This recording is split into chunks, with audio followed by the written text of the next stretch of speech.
So a movie starring a hero we need right now was the biggest grosser of Independence Day 2023. I'm not talking about Indiana Jones.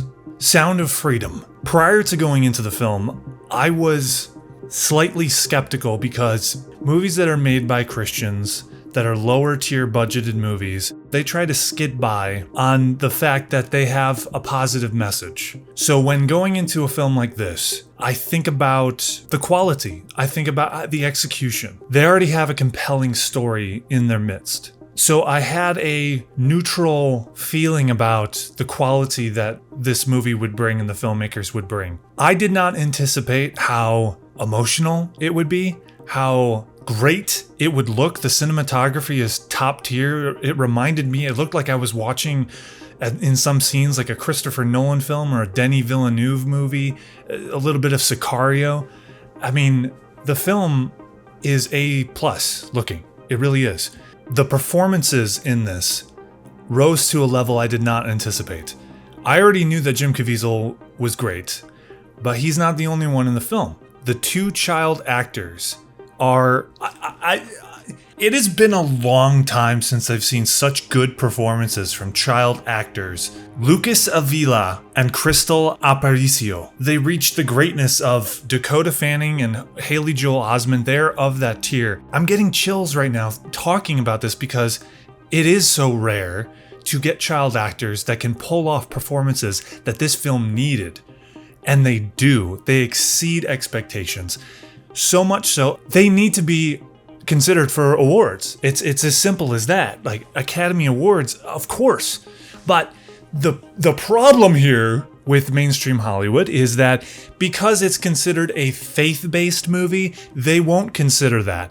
And because it stole the thunder of Indiana Jones and the Dial of Destiny, they'll take it as a slight. Today, movies like The Sound of Music, Ben-Hur, Chariots of Fire, all Best Picture winners would be considered faith-based.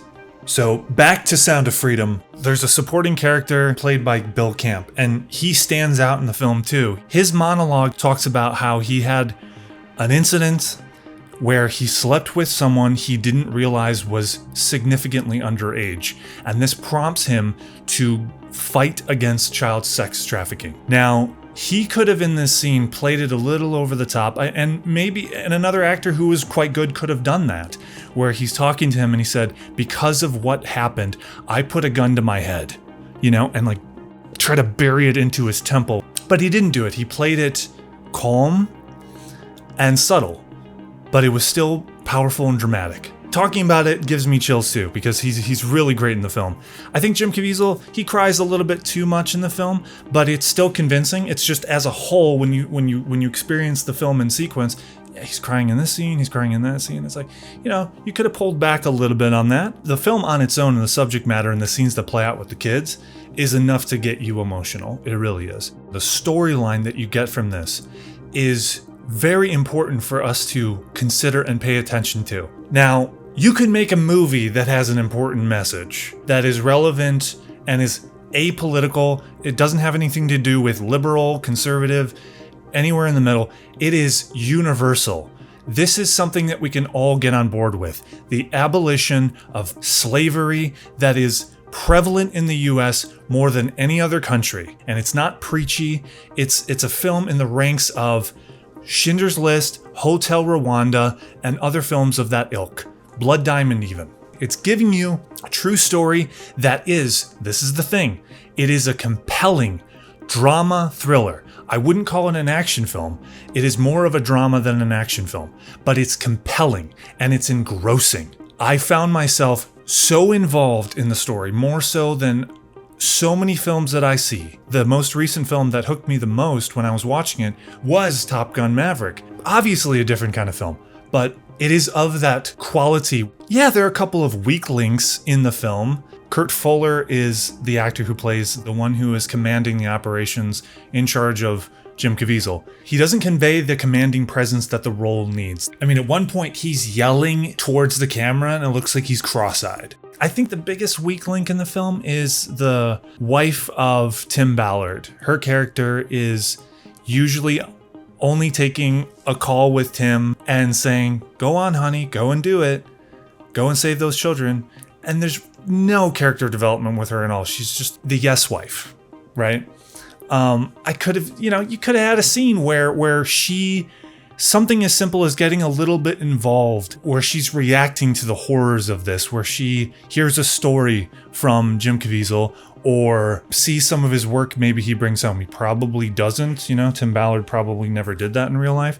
But for the sake of the film, to get her a little bit more involved in the story so that we know that she's connected to what's really going on, I think that the film really needed that. Just one extra scene, that kind of thing. It could have benefited from having one action sequence, because I wouldn't describe the film as an action movie.